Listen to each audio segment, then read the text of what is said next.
what's that? What's that? What's that? They call it O-D-D-C. Hey, what that stand for? Tell them what that stand for. That's off the chain. It off the chain. Everything, it be off the chain. It's off the chain. What she talk about be off the chain. It's off the chain. It's off the chain. You know the name, Mizz Allure, gonna run the game. O-D-C. Ooh, oh, what's that? I tell them, O-D-D-C. It's off the chain. She bout to do a thing. Run it up on YPP. This ODC, hold on, that STL. Now we in the triple D. Now throw your hood up. Where the side at? Where your ride at? Where your vibe at? Now turn it up, turn it up, turn it on, turn it on. Off the chain, and we on. Let go. And I go by YPP, and I approve this message. Let's run it. What's up, everybody? It's your girl, Mizz Allure. You're now tuned in to Offdachainpc, and I have a very special guest with me. So people on YouTube, you're going to see me dancing or whatever because I'm kind of excited. So I'm going to let her introduce herself. What up? It's Lil Dee, Midday Drive for 97.9 to be weekdays from 10 to 3. Also author of Route 2, My Choice to Struggle to Succeed. Ooh, snaps. Y'all hear that? That's the plug right there. No, but today, actually, she's on here to talk about her book, which I'm excited to actually get and read. So, can you tell us about your book? Like, how did this book come along? So I always said that when I was going through my experiences, man, when you make it through, it's going to make a dope movie. And, well, the movie will come at some point, but I was like, I at least have enough to write a book. The book, Route 2, is about the 3 months I spent homeless in Ohio doing radio. The difference with me is I chose it. I was in Toledo doing radio, lost my job, and wound up getting a part-time job in Cleveland. So I was on air 1 day a week from 9 a.m. to noon. I couldn't afford my bills, so I moved into a motel or my car when I couldn't afford the motel. And my dad was like, you know, you can just come home in Shreveport and start over. And I was like, immediately, Daddy, if I come home, I'm going to be out of radio again. So I chose to stay up there with no money, no food for 2 days, nowhere to sleep, so that I wouldn't lose this 9 a.m. to noon shift because I wanted to do radio that bad. What made you feel like if you went back home, you would miss out on radio? It's not easy to get back in radio once you're out of it. The job was in Cleveland, so what was I going to say? Hey, thanks for giving me this opportunity again in radio after I got fired, but I'm poor, so I'm just going to leave and hopefully one day get back in radio. Nah. Dang, so how did your father feel like to know that his daughter chose to? He raised me, so he already knew I was a hustler and I was going to make it through. So it was whatever. He was obviously worried about me. I'm up here by myself, no family, no friends. I mean, I had friends, but no family, no nothing. And that nobody knew how bad it was. He hasn't read the book yet because he's going to cry. But he knew that I was strong enough to be cool. I don't even know what to say about that. I commend you because I don't think I'll be able to do it. But your passion, like, how old were you when you decided to even want to do radio? I never wanted to do radio. I was going to be a rapper when I grew up. I was going to be the next Tupac and change the world and, like, go on tour and do all of this. I only got into radio because we was doing freestyle contests. I was in 12th grade and a night jock did Freestyle Friday. So I called in and I won like 9 weeks straight, battling everybody. Bar after bar after bar, barcode. And when I got to college, he was like, you want to be on my show? And I was like, I guess. And for me, I was like, I'm about to get my music played. I'm going to go platinum. Like, let's go. I'm going to be a rapper. And when I got to Toledo, somewhere around there, I was like, I don't know if I want to be a rapper. And just naturally, the passion just kind of went away, and my passion for radio grew and grew. So it really just kind of happened. Did you at any time question yourself why you transitioned like that? Like why you seemed to have fell out of love or want to be a rapper? No, I did one last mixtape in Toledo, and I was real naive. Like I still thought smoking weed was bad, and like you know what I'm saying. So when I started realizing what the music industry really was, I was like, I don't want to be a part of this. And my love for radio just kind of grew. So how did the name Route 2 come out? This was like your plan B? So it's a double entendre. You're the first person to actually get it right. Route 2 is actually the way you get from Toledo to Cleveland. It's about 120 miles apart. There you can take the turnpike, but it's $5, and I was poor. So I found the other way to get there, which is Route 2. But also it's called Route 2 because I chose the alternate route in life. I could have went home in some AC and figured it out, but I chose to stay up here and take this path, and it paid off. So I was actually, I think it was last week, you was on the show talking about peanut butter and jelly sandwiches. Yeah. And you said it was hard. How did that turn out? Did you eat it? I ate it. I ain't had one since. I haven't had a peanut butter and jelly sandwich since 2011. But I lived off of them for those 3 months. It was a gas station up the street, so I just went up there, got me a loaf of bread, got peanut butter and jelly, and that was what I ate most days. Do y'all hear that? Like, that's straight dedication. I don't think I ever in my life met nobody that chose the struggling route. Not only that, you lived in motels. Like, how was it living in motels? Because you know most motels be nasty, bed bugs. And you're actually the first person to not say, oh, you was okay, you was in a motel. No. Somebody actually said, oh, you wasn't homeless for real. I was like, okay. Cool. Do they not know how much that shit They don't. I don't think they do.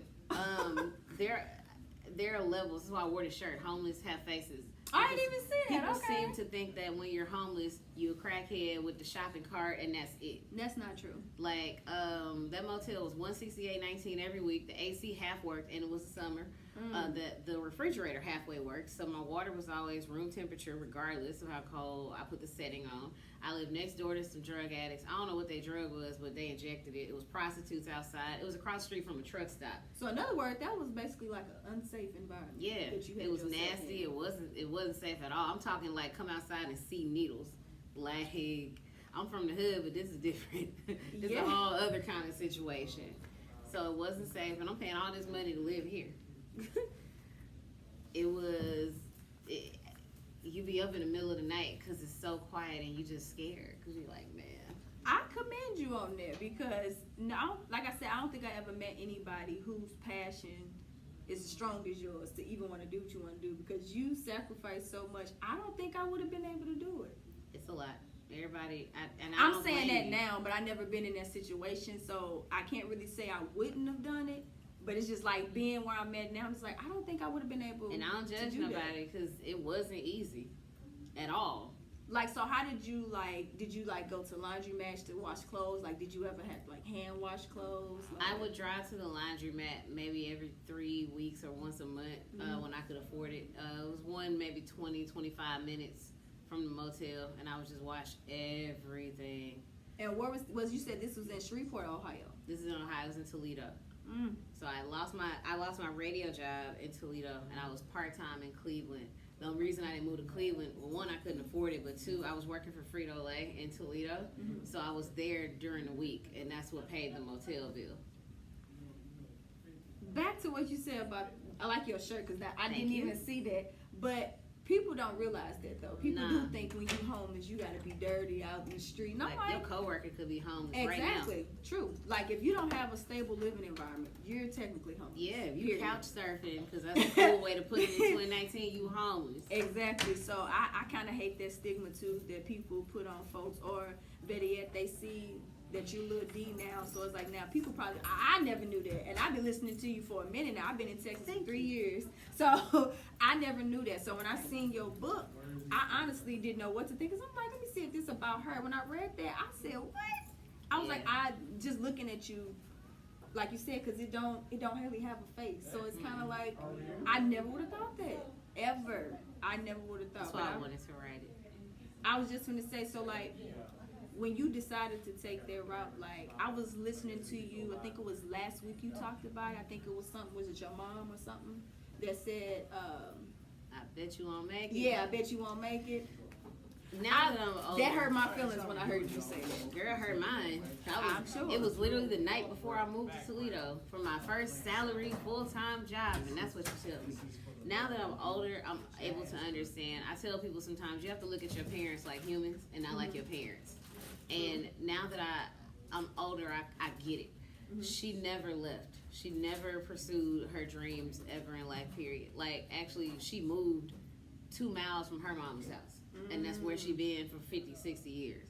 So to see her kid go to another part of the country with some MapQuest directions in 2008 when you 22, she was scared. She was worried for me, but the way she didn't know how to express that. I was just about to say, but she didn't know how to express like, it. why would you do this? You don't have no family there. You ain't gonna make it. I bet you won't make it. Which is not what you tell your kid. Yeah, that's not the ideal. You kind of, not at all. I would rather for you be like, I know this is something you want to do. I'm scared for you, but I know you're gonna make the right decision. You know what I'm saying? I support you, but to say, I bet you won't. So, like, how is y'all relationship now? Like, now that you... we fine. How y'all got it now? Like, how does she feel? We had a come to Jesus moment somewhere when I was in Cleveland, actually, and we really just talked it out. Like, I don't hate her because I get it. I see her as a human, so I understand that she's not expressive when it comes to how she feels about things. Yeah, that's something I talk about a lot too. Is my relationship with my mom. Like, how did you forgive her? Because I know being young and being told that a lot of people will have a lot of resentment. So when I was getting evicted out of my house in Toledo, she was mad and she was like, "Why wouldn't you say anything? Don't you know we would help you?" Right. And I was like, "No." And she thought I was being a smart ass, but I was very serious. Why would I think you would help me when you already told me I'm gonna fail anyway? So basically, why would I ask you for help when I'm failing? And she got super pissed. Like, why would you even say that? And I told her exactly why I would say that. And so we had a whole moment, and she was like, I would have helped you. I don't want you to go up there and fail for real. Why would you think that? And we hashed it out.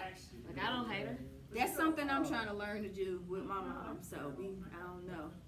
I don't think there's gonna be an easy stuff. You gotta see her as a human being first. Maybe that's what it is, and I don't think a lot of times we expect things from our parents, and it's not. You got to see them as a human and see where they're coming from and understand why they say or make the decisions that they make. Yeah. So, like, for anybody that's like, because how old you? What, 18, 22? So, like, for anybody that's young and want to get in the radio, because clearly you just said you wouldn't recommend nobody to do what you did, but, like... It's not what... if you have I mean, I can't say don't, because I'm cool now, but that was a long 3 months. I was just saying, like, what would you tell them? Like, how would you tell, like, if you had any way to do it better, or if you had, like, any other options, like, which way would you have done? I would ask for help. I would have called. My rent was $300. I got evicted because I couldn't pay $300. My car note is more than that right now. I could have asked 20 or 30 people for some money and got $300. True. So, in other words, you had people to help you, but you still chose to do it your own way. Mentally, I thought that I couldn't. I didn't love myself enough to think that I deserved to be able to ask for help. Gotcha. I was so used to hearing, you ain't gonna be shit, you gonna be just like your mama and get pregnant. My grandparents raised me, so that's what I call mom and dad, but my birth mother was on crack. She had me at 16. So my whole life it was, you gonna be just like your mama and you ain't shit. And so I didn't believe. For me, it was like, you going through this, whatever. Who cares? You deserve to go through this. You ain't shit. Yeah, same thing with me. My mama was on drugs for like over 20 years. So that's why I said I don't think I ever gotten over their resentment part. That's why I asked you, like, how did y'all hash it out? Me and my birth mother are cool now. But to answer your question, I wish that I would have loved myself more. Because I had cousins, I had aunts, I had uncles. I could have got $300. I just didn't think I deserved to be able to be like, hey, listen, I'm messed up right now. Do you have $50? I could have done that 6 times and paid my rent. True. That's like a hard pill to swallow, because I know a lot of people that say they want to get into radio and they can't get into it, or they want to do it. And I know a lot of people that's struggling trying to do it as well. But it's like, for you to go through all of that, I couldn't do that. I'm sorry. Live off peanut butter and jelly sandwiches. Yeah. I haven't had one in 8 years. That's crazy. Like, did that put you in like a depression? I was extremely depressed. I had been depressed most of my life though, and it's just made it worse. Like, negative self-talk is one of the worst things you could ever do, and I did it a lot to myself. I talk about it in the book, how you make your own situation worse because you're in your head. So you're in your head telling yourself, you dumb as fuck, why are you even in this situation? Like, why would you, this is stupid, this is never gonna pay off. So you had a lot of self-doubt. Oh my God. Yeah.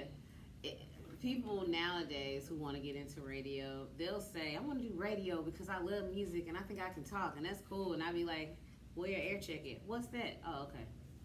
If you don't even want to educate yourself on how to be in the field, either quit or open a fucking book, send a DM, email somebody. Right. I'm like, how many people have you sent this to? Well, I mean, I sent it to Bebe. Okay, that's cool. He's one person out of how many people who do radio? Right. Oh, you're trying to get into Dallas. You're trying to get into Market 5, the 5th largest city in the country. Your first job might be in Tuscaloosa or Benton Harbor, Michigan. Oh, you don't want to move? This ain't for you. What kind of hustle and drive do you have? What kind of belief in self do you have? Because if it ain't there, this ain't for you. I try to tell people that, like, my biggest issue, people want something for nothing. They do. It's annoying. So it's like, to hear your story and know that this is what you did and the sacrifices you made to get where you are. Now, do you think it was worth it? Absolutely. Without question. I always tell myself that the reason I'm going through certain things is because I'm strong enough to handle it and I'm going to help somebody else. Even down to wearing my hair natural. I stopped getting perms because I was poor and I couldn't afford them. So, like, honestly, I ain't go natural. I just stopped getting perms. Like, I didn't know what I was doing. My hair fell out. But it looks good on you now because it, you know. But it did not at first. Baby, my hair came up to my here. Like, now it's, you know, I'm getting it back. But I didn't know what I was doing. But I refused to straighten it. And I didn't want to get a sew-in. Nothing against nobody with none of that. Like, do your thing. But for me, when somebody's mama said to me, my daughter has natural hair and she gets bullied at school, will she look up to you? I knew that I had to keep going through people DMing me and putting comments like, you ugly, nappy-headed ass, black ass bitch. People have DM'd you? What? Girl, being in Dallas is the longest I have gone in my career without somebody calling me ugly. And I've been here a year. Like, that is so... This is the longest I've gone in my career. That's rude and disrespectful as hell. People, like, seriously would have the balls to... People will go on the radio station Instagram, not mine, but the radio station Instagram, put you ugly at Lil Dee on there to make sure I saw it. Wow. My topic once in Columbus, Ohio was, what was your first job? A girl called me and was like, what was your first job? It wasn't a slave? Ha. Like, yeah. Who's that ugly? Who's that black ass bitch on the radio? Who's that ugly bitch on the radio? Who's that nappy headed bitch on the radio right now? People can be ugly, black, nappy headed. People can be so cruel. So, like, to piggyback off that, like, how do you handle that? Being like, I have really high self esteem now. Shout out to my therapist and shout out to meditation and aligning my chakras because you can't tell me shit. That's how it's supposed to be, man. When I wake up in the morning, crust in my eyes and lips ashy, I'm beautiful. I look at myself sometimes in the mirror just doing random stuff like putting my glasses on and I'm just like, you're really pretty. And I mean it. So I don't give a shit what you got to say about it. That's how it's supposed to be. So, like, what advice would you have to somebody that's, you know, kind of new coming to the radio? Like, what would you tell them? How would you explain to them, like, how to handle that, though? Because everybody, skin ain't as tough. No, that's a big fact. Everybody can't handle that. Like, it's a lot of people that have killed themselves because of that. And it's like they want the fame. But I tell people, if you want the fame, you have to prepare yourself for the backlash. No, you definitely do. Shit, I tried twice. Thank God I suck at it. You have to empower yourself. You tried what twice? Suicide. Are you serious? Yeah, when I was 12. Do you talk about 14. that in your book too? Nah. You don't? It will be in the next book though. Okay. It's a trilogy. You are so but you have to empower yourself. When you empower yourself, a bully don't mean shit to you. And that's real. People always want you to talk to the bullies. Hurt people hurt people. Yes. So fuck them motherfuckers. And a lot of people say you attract what you are. So if you hurt and you still are not healed, you attract those type of people. Without question. Because them same people who call me ugly in Ohio, the moment I moved down here, damn, Texas look good on you. Shut your ass up. So, see what I'm saying? People are sick. But the difference is I'm happy now. I'm glad I'm here. I'm glowing. And I know I'm fine as fuck. But for those people, empower yourself. One of the things that I used to do after my first suicide attempt failed, I was like, well, if I'm going to be stuck looking like this, let me at least try to get used to it. So I made myself go in the mirror every single day, and I made myself say something nice about myself. Like, at first I couldn't say, like, you look cute today. It would be, you did good on your math test, or that was good of you to help Doug with his homework. So you basically did, like, daily affirmations? Everything. I didn't even know what an affirmation was. At the time? Yeah, I just knew I needed to be nice to myself. Yeah, I mean, going through something like that, you for sure have to have tough skin. And Without question.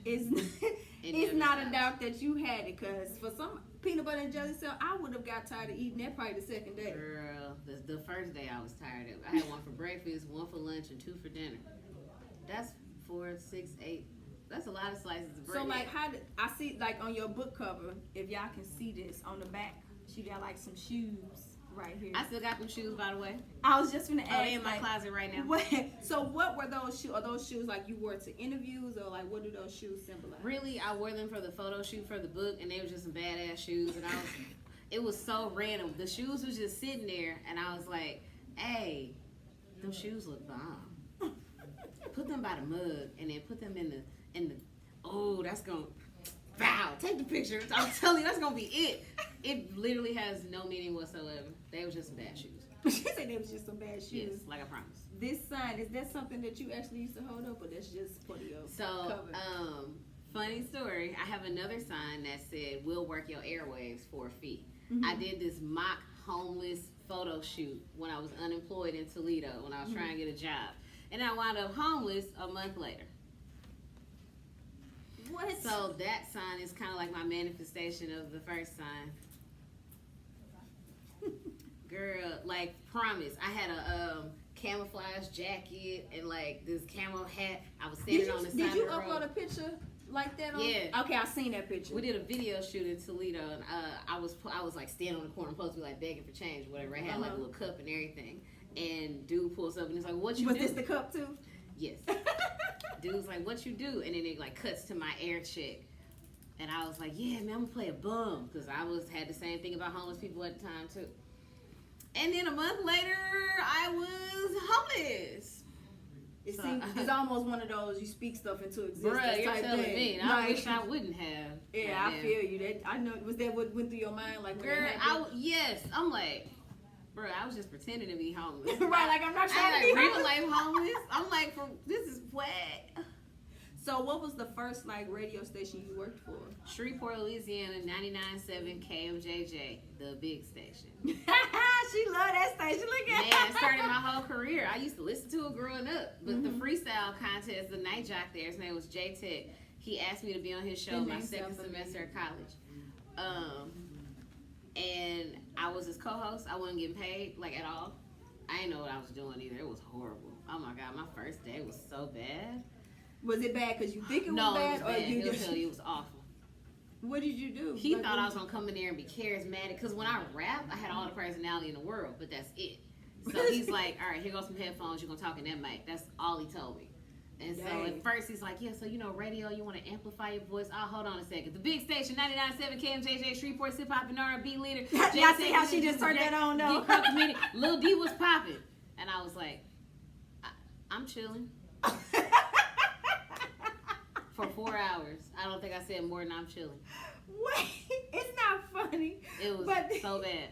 Were you just nervous, or you just? I was nervous. I didn't know what to do. I wasn't quick on my feet. Gotcha. I knew nothing. And so every day, people thought I was sleeping with him to get the job because I was so bad. They was like, "Hi, why is she here?"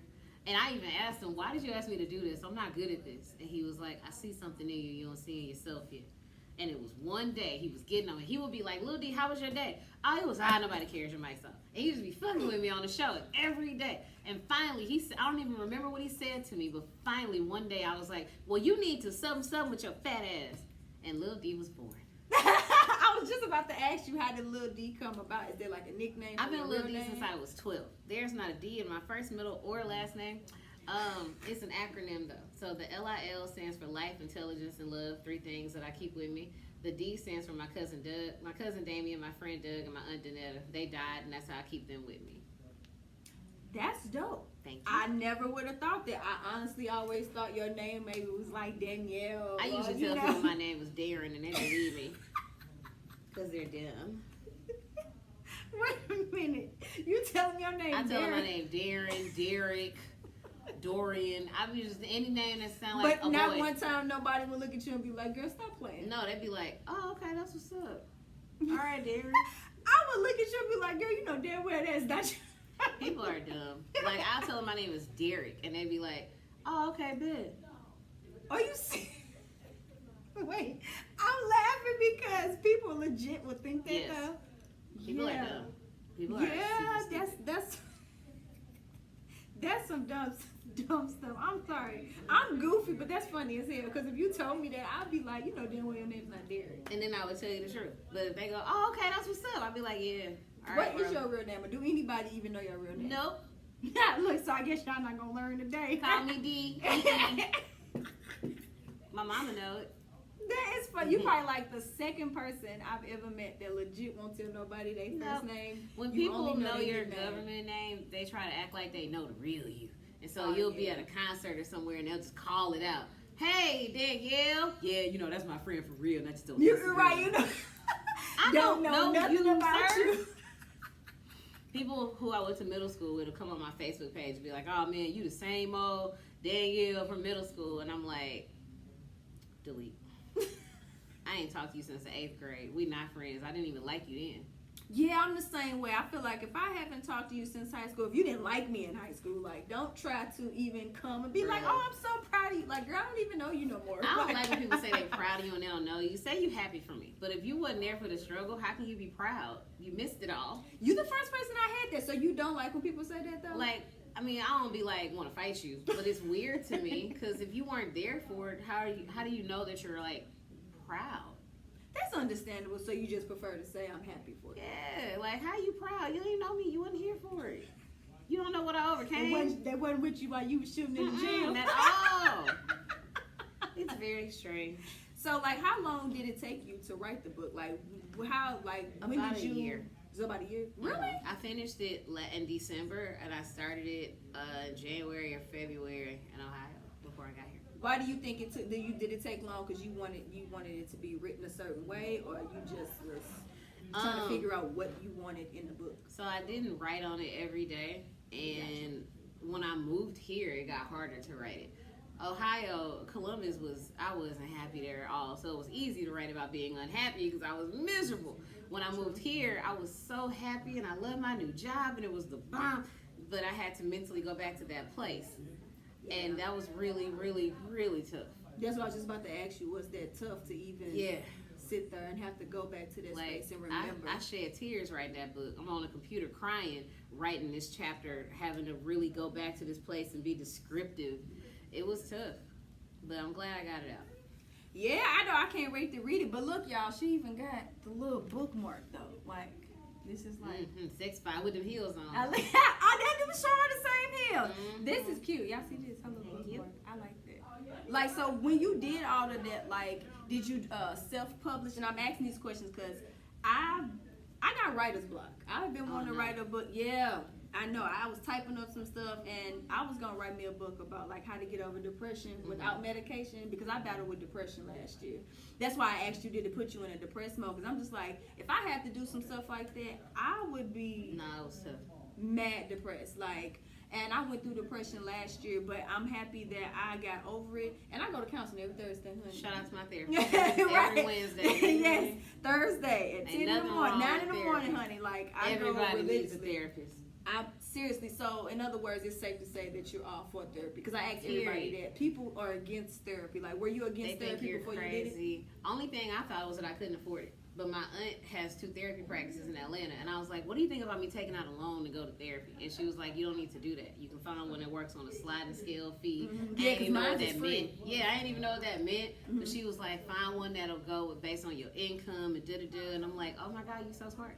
I never had a problem with it because I knew I needed to talk to somebody. So you still go every Wednesday night? Yeah, and I started going here because I was happy. I was That's like, good. I want this shit to continue. Let me find me a therapist, make sure I'm straight. Yeah, I started last year. Next month will be, on the 8th of next month to be exact, will be a whole year I've been going. So That's yeah, what's I recommend counseling for anybody.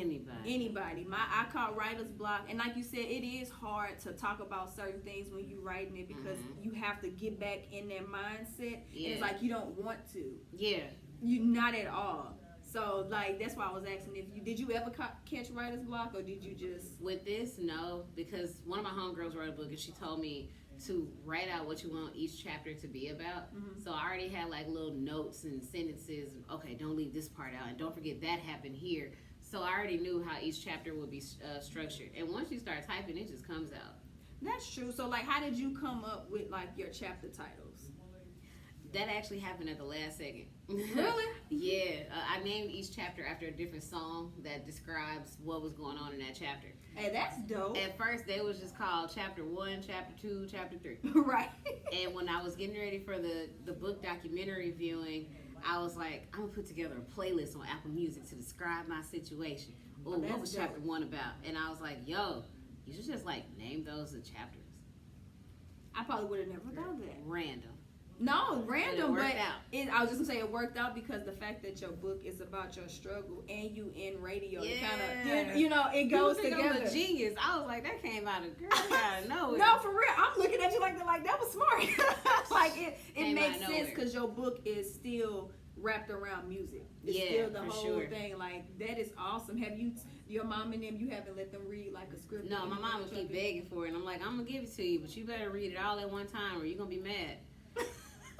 You really think they're gonna be mad? No, she gonna be big hurt when she read it until she gets to the last chapter. She gonna be big hurt, but she gonna have to be okay with it because it's my story and my truth. I don't want to hurt her feelings, but she gonna be big hurt. Well, I was just gonna say that's another thing. Like, how do you deal with that? Like, cause you are so authentically yourself. That's another reason why I love you, because you're funny as hell. But you be dead serious. I do really just be for real. Like, it's just like the fact that you are so authentic with everything. Like, how do you weed out the fake people? Like, because being in the music, well, I ain't gonna say music industry, being in the radio world, it's like, y'all deal with a lot of people. Yeah, we lie for a living. So, this girl crazy. I mean, I do. But you can spot a fake person from a mile away. For me, it's just about doing what I need to do and then moving on. If I know you fake, that's fine. Like, if we have to host this event together, you can be as fake as you want to. 'Cause I'm not going to say shit to you when we off the stage. It's just, let's get this service done, and then after that, I don't have to say anything to you ever again. Do you think it's just as cutthroat as the music industry, though? Yeah. You think so? Yeah, without question. I've got passed up for jobs because people said I was ugly or I was too dark. Or my hair was. Are you serious? Yeah. I knew before a lot of people knew that. But you would looks think mattered. that would have nothing to do. I was telling J-Tech in 2007 that looks mattered, and he was like, this radio, no it doesn't. And I was like, watch. Because I would think it didn't a either. chick in Miami, I remember specifically, she put out a calendar, and for every month she was a different, like, famous black figure, like Pam Grier and whatever. And I remember thinking, she's in Miami and she looked good in a two-piece. I bet a fat girl couldn't get a job in Miami. And I remember thinking that in 2007. Now in 2019, they want your Instagram, your Facebook, your Twitter, all of that, what you look like. Because you ain't gonna go certain places if you don't have a certain look. I actually tried to work in Dallas in 2013, didn't get the job, and they hired a Hispanic girl instead of me. It matters. It's very, very cutthroat. There are jobs where if you look at the makeup of the station, you don't see no dark-skinned girls, all light-skinned girls. Start thinking about it when you look at certain radio stations and the jocks who work there. No, because the two I listen to, I already know who the jocks and stuff is, and you ain't lying. That's crazy. But that's sad because I never thought about that until you just said that. And it's crazy because it's not like the radio industry. It just be the people in charge of that station. They have a certain perception that they want to put out, and it don't really matter how talented you are. If you're not cute, if you don't look like somebody I smashed, then you ain't getting no job. So how did you end up working for 97.9? I know you said, I remember seeing you said something about Vita Loca told you, like, how did you even how were you introduced to them? I was in Ohio for 10 years on radio. The last two were Cleveland and Columbus, which are both Radio 1 stations. Right. The Beat here is a Radio 1 station, but by the time I got to Columbus, I was done applying for Radio 1 stations because I had gotten passed up for too many jobs. I knew that my looks mattered and my look wasn't what they wanted. Yeah, like I was like, I'm dark skinned with natural hair. They ain't gonna mess with me. Let me go see what some other company talking about because this ain't for me. Vita Loca started following me on Instagram, and she worked in Shreveport, so I remembered her. Okay. And half of my family lives here in Dallas, so I would hear her doing a hot mess in the afternoon, and I'm like, wait a minute, she was in Shreveport. If she made it from Shreveport to Dallas, I know I can. So I have been following her forever. Right. And I just DM'd her one day, like, listen, I just want to tell you, like, I really look up to you because I'm from Shreveport, and I remember when you was there and blah, blah, blah. And she was like, nah, I'll be seeing you. You doing your thing, too. And I'm like, she know me. So I asked her, would you mind listening to my air check? And she was like, yeah, you know we looking for a midday jock. I hadn't even been on the job site. So for people that don't know, because I'm just now learning what that is, what is, we call it an air check? Is an on-air compilation of the best of you on air. Okay. So you take different clips and you put them together and show your personality, how you relay entertainment news, how you react to listeners, in about a 2.5 minute audio track. It's how you get a job. Don't nobody care if you got a degree. That's what I was just about to ask. So Yeah. when you apply for radio, is that a requirement to have? It's not on the formal application, but nobody cares about that. Nobody cares if you got a degree. Nobody cares. Your resume is important, sort of, but if you sound like shit, you're not getting hired.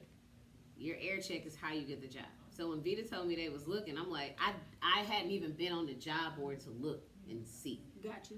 So I emailed the program director who runs the station. He didn't email me back. And I was like, oh, okay, you're going to get this mail. So I put in the actual mail, a little clear box with a flash drive in it to have my business card, my resume, my headshot, period. Because if I send it in the mail, you got to get it. That's so true. I literally mailed it. Then he emailed me. Hey, I got your stuff. You sound really good. Thank you. I said, oh, shit, okay. That's dedication. So then I sent him an edible arrangement. And I was like, thank you for responding. That was really sweet of you. Enjoy some sweets on me. P.S. Share some with Vita Local. That is like the most, that's inspiring to me because like being a black business owner, I'm not from Dallas. Mm-hmm. So it's like, I kind of do stuff like that too. Like you have to be, I ain't gonna say extra courteous, but you kind of do. You gotta know think what I'm outside saying? the box. Yeah, you have to. This is, in radio, if you make it to a top 10 market, like the 10 biggest cities in the country, you made it. So that job was highly sought after. Anybody can send an email. True. How you gonna stand out? But you left an impression on him. I mailed him some shit. How many people mailed him some shit? You can cuss on here, honey. You ain't gotta edit that. How many people sent him an edible arrangement? Probably nobody. I'm sure it was just me. So when he flew me out for the interview, I gave him a scrapbook. Every page was a different things that I'd done through my nonprofit or through work. Just my Mother's Day, my 12 days, whatever. And the last page was blank, and it said reserved for what we'll do together in Dallas. Girl, give me a high five to that. Hey, now that's some still true got that dedication. scrapbook in his office right now. Are you serious? Yes. Who the fuck is gonna give you a scrapbook? Like, you was gonna hire me. I gave you a scrapbook. Girl, you just gave me some damn ideas. That's dope. You can definitely take them and apply them. But that is dope though. And the last page said what we gonna end up doing together. What? That means you made an awesome impression on him. So it's kind of one of those like I gotta check her out. Like I can't pass her up type stuff. I don't know if it was a business seminar I went to. Wherever I went to, that's what they was telling us. They was like, you have to make sure you make a good impression on certain people. Like even in interviews, just for regular jobs, you have to do that. And I was like, that's something I've been trying to take with me. Like even when I do interviews, I do like the little post-interview emails, telling them thank you for interviewing me, XYZ. And I'm like, I'm looking forward to working with you in the future, XYZ. You know what I'm saying? That was something I learned too growing up, and it actually works. No, it does. That's part of the reason why I couldn't quit my job in Cleveland. I was unemployed, and I sent my air check to 72 program directors. One emailed me back, Kobe Colvin, Cleveland. And then I started sending him something literally every Sunday until he asked me to audition and he hired me. What was I supposed to say? Thank you for being the only person who gave a fuck, but I'm poor, so I'm going to go back home, and it's been real. Hell no, I'm gonna figure this out. I respect your hustle. That's how it be. And it's like now that you on one of the biggest radio stations, like that's dope as hell. And y'all be busy. Yeah, but like how do you manage like your daily life outside of doing the radio? Because clearly you got a book on the way, you on the radio at midday, y'all still have to do events. Like how do you make time for Lil Dee? I sleep on Sundays. It's my one day for self-care. I try not to go anywhere, do anything except like bathe instead of shower, and just relax, sleep all day. Don't put on pants ever. Like with the book, I'm clearly like busy as shit. And then right after that, I roll into 12 Days of Christmas with my nonprofit. That's what I was gonna ask you about next. I don't really sleep between October and January, but other than those months, I make time. You have to make time. Sometimes you got to say, nah, I can't do this. So that's something I didn't know, that you have a nonprofit. Can you tell us what is your nonprofit? So it's called You Go Girl, Grinding in Real Life, where the mission is to help good girls become great women. So my goal, I realized that my purpose here is to help girls realize their worth earlier in life than I did. So the biggest project that I do is called 12 Days of Christmas. I'll pick 12 girls and I match them with 12 women in their desired career fields. So if you want to be a chef, you're going to cook. If you want to be a model, you get a photo shoot. If you want to be an engineer, last year we took a girl to Microsoft. It was so bomb. It was so bomb. How long have you been doing that? Since 2014. That's awesome. That's dope. I started in Cleveland in my closet of an apartment was probably the size of this room. That's actually in the book. I started the book when I moved out of Toledo, and I ended when I moved to my apartment. And I was so happy to be in that closet. Oh my God! But so anyway, but yeah, it's amazing. We film it, we turn it into a mini series, and then at the end, the girls get a present and pamper party where we get their hair and nails done, and we give them gifts. So like, do they have to be a certain age to do 11 it? to 17. And you'll enter through my website, tell me what you want to be and why I should pick you. And me and my team pick, because I be wanting to pick everybody. They'll be like, Lil Dee, look at this. You cannot pick her. And I'm like, but come on. Like, I be wanting to pick everybody. Well, tell everybody how they can sign up so they can know. Go to grindinginreallife.com/12 days of Christmas. Of submissions start October 15th. But if you go on there, you'll see previous years of videos and how it all comes together. It's really, really amazing. Every year it is tiring. It's exhausting. I don't sleep. I'm stressed. I cry. I be cussing. I be so mad. Because, like, you'll get everything scheduled with me, the parent, and the professional. And then at the last minute, the parent will be like, we can't do it. And I be wanting to cuss. How many times have you had that happen? At least once a year. At least. I don't think I've ever actually had 12 days of Christmas. It'd be like 11. Because by the time this parent cancels, I already ordered the girl's shirt, got the professional, and it's too late to find somebody else. But it's also the most rewarding thing I do. Every year I wind up crying happy tears. No, that's good. I think we need more of those type of nonprofit organizations, or just some, like I missed do they still do the Big Brother Little Sister thing? I don't know. I think they need to bring that back. No, they do. I used to always want to do that. I said because I see too many young people that's like losing their way, and I hear a lot of people, they either want to rap, there's a lot of people that want to be authors of their own books, they want to get into radio, but it's like they wasting their talents. Yeah. They let the street kind of take over. If you don't know who you are, somebody will tell you, and it's usually not a good thing. And so I want to grab them before that happens and be like, yo, your dream is not really a dream. It's just a goal on a to-do list. Because so if they doing cooking, like what do y'all go to like a culinary school? It depends on the professional. Last year I had a little girl who wanted to be a baker. We went to the cake bar in Trinity Groves. I heard of it, never been there. Oh my girl. It's literally everything. And she got to bake with the owner. They made orange zest something loaves, and it was so good. It was so good. They probably thought I was being extra, but you ever taste something and you just go, yo. Like, it was that good. And she's 11 and she made it. And it really warmed my heart because her mom was taking care of her mom. She was sick and money was tight. She was a single mother and she wasn't going to be able to get her no birthday gift that year. Her birthday was right around the president pamper party. So I got her an extra gift, had the kids sing her happy birthday. Nice. Girl, I cried. It was great though. Like, her mom was so happy she cried. Yeah, being a single parent, I'm sure is difficult. Yeah. I didn't see my sister deal with it, my mama, so I'm sure that probably like took a big weight off her shoulder. And for you to do that every year, that's awesome. It's thank you. It's very stressful. It's worth it. Do you talk about it a lot? I don't think I ever heard about it. This book has consumed my life. Like, I talked about it, last year, but this book has taken over every part of my brain. So it's like you on a book tour almost. Yeah, it kicks off in a few weeks. But what day? October 11th, we're going to Pan African Connection. October 12th, we're going to be there, y'all. October 12th, we're going to Fort Worth to the Doc Bookshop. After that, I'm going to Shreveport. Then I'm going to Cleveland, Columbus, and Toledo, Ohio, Indianapolis, Houston, and St. Louis. Yeah, St. Louis in the building. 314. Yeah, you know what I'm saying. I really hope I can make that one though. Like, that'd be so dope to see you in St. Louis. Funny story. I actually auditioned to work at High 104.1. He hired me right before I got this job. I was crushed. I drove down there, auditioned. I was so broke that I applied for a credit card that I never paid off. I paid it off now, but I never paid it off. I just applied for a credit because I had no money to get down. I mean, you was in survival mode. Maxed out this credit card. Met Miss Pooh. Well, shout out my girl Miss Pooh. Swiped the card, maxed it out, and didn't get the job. I called my daddy sobbing. I just want to be able to pay my car note. Like, I'm just broke or working 2 jobs. And then got this job. Less than a year later. I was just going to say, God didn't want you to be there. That's how I look at it. And my homegirl told me, that just means it's a bigger city waiting. That's what I'm saying. I was crying over market 25, and now I'm in market 5.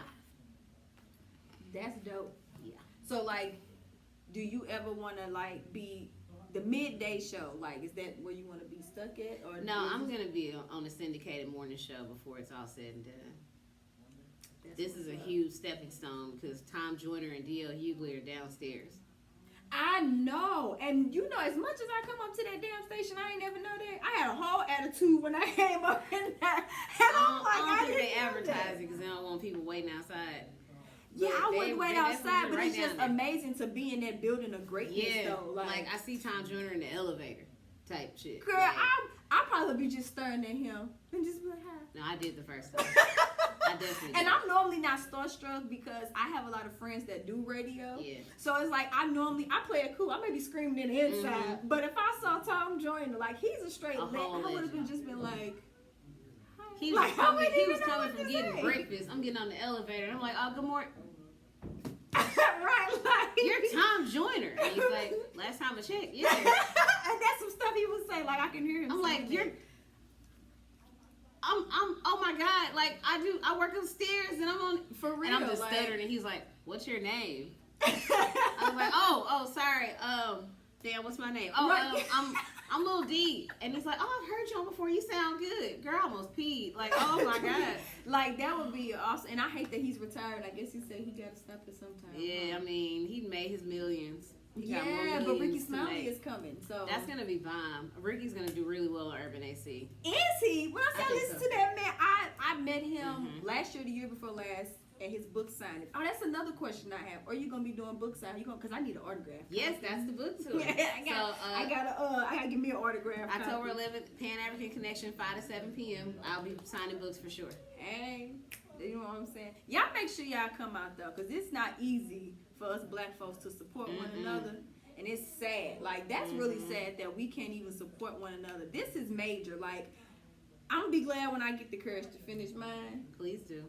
Because that's something I really want to do, because I have a group on Facebook called Healing Brothers and Sisters. I made it specifically for men and women because I know I had a friend that killed himself 2 years ago. Me too. So, you know, it's like, it's sad that men go through things just like women do. We have so many groups to help women, but we don't have none for men. It's such a stigma. Men are supposed to show emotion and whatever. Yeah. We're human beings. We all hurt. Yes, and I made that group, and I was like, you know what? I said I want to, like, I even asked my therapist for, like, different stuff, like inserts that be good for the book and stuff like that. And I straight end up getting stuck on my business, girl, and just, like, caught writer's block. And I was just like, I need to get back into it because that's something I want to do. Like, did you self-publish your book? Or did you?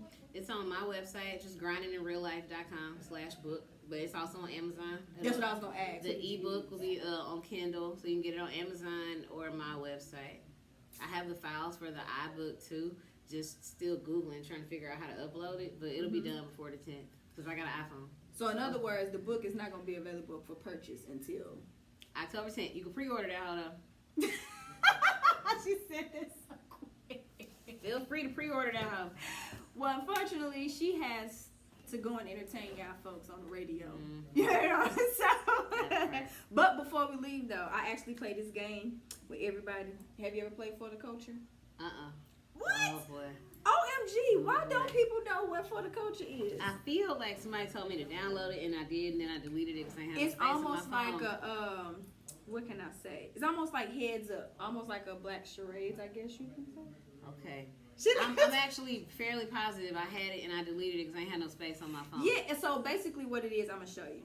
So what it is, you pick categories. It's all about black, anything black. Yes, that's why it's called. So that. You can pick girl talk, black history, guy talk, movies, school days, music, university, or TV shows. Okay. But the answers are going to be strictly about black folks. So you pick a category you think you're good at. Oh, God, I'm bad at all these. Let's go movies, I think. I know, right? I picked that one time, and I was just like, some of these movies. So what I'm going to do is I'm going to give you some hints, and then you Then you gotta guess what the answer is. So, Moisture in my brain. Okay, I can do this. okay, you ready? I think. Oh, that's so bad. The first one, I can't even think of how to tell it about you. We're gonna skip that because because I'm gonna end up having to give you the name. I'm not even gonna lie. That one is a name. Okay, so let's skip that one. What the hell is this? This ain't even a word. Hey, this is not even a word, so we gonna skip that. I'm gonna tell y'all what it was after the fact. Oh, okay. Tyler Perry movie. Medea's going to jail. Nope. Why did I get married? Meet the Browns. He was in a wheelchair, beat his wife. She took care of him. Oh, I can. Damn, Diary of a Mad Black Woman. There you go. Oh man, you gonna eat your cornbread? Life. I don't know that one. Akilah and the Bee. Ain't that the name of the movie? Yeah, but the girl that played Kiki Akilah. Palmer. There you go. She's supposed to make that the name of the movie. No, I know that wasn't the name. The thing is, I gave you the name because you had to guess Kiki Palmer. Oh, okay. So okay. no, seriously, there's only 3 of them that we missed, but that was by default. Look at this. It's called something. Yeah. Oh no, it's Chiwetel Ejiofor. He's an actor. I ain't never heard of him. Who's that? Oh man, I can't think of the movie. See what I'm saying? Yeah, never heard of him. He played a really mean, evil person in one movie. And what was his name again, so they can know? Chiwetel Ejiofor. What? I wish y'all can see how this is spelled, cause it don't even look like a word. It's spelled like Chiwetel. That's man's name. His mama named Chiwetel. But why though? I don't know. Hey, Blank Man was another one, but I could not think of the guy who played. I couldn't think of his name. David Wayans. I couldn't think of him off the top of my head. I love Blank Man. That movie's so funny. I know, right? Because in my head I was thinking about the little thing, but I'm like, what the hell is his name? And it's so bad because I could not. The robot's name was J5. You would know. Well, that concludes the show.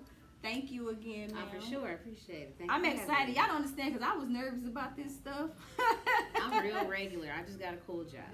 Yeah, but see, she interview and talk to folks for a living. I do. It'd be weird getting interviewed. I don't be knowing what to say. I don't answer the questions I ask them. But until next time.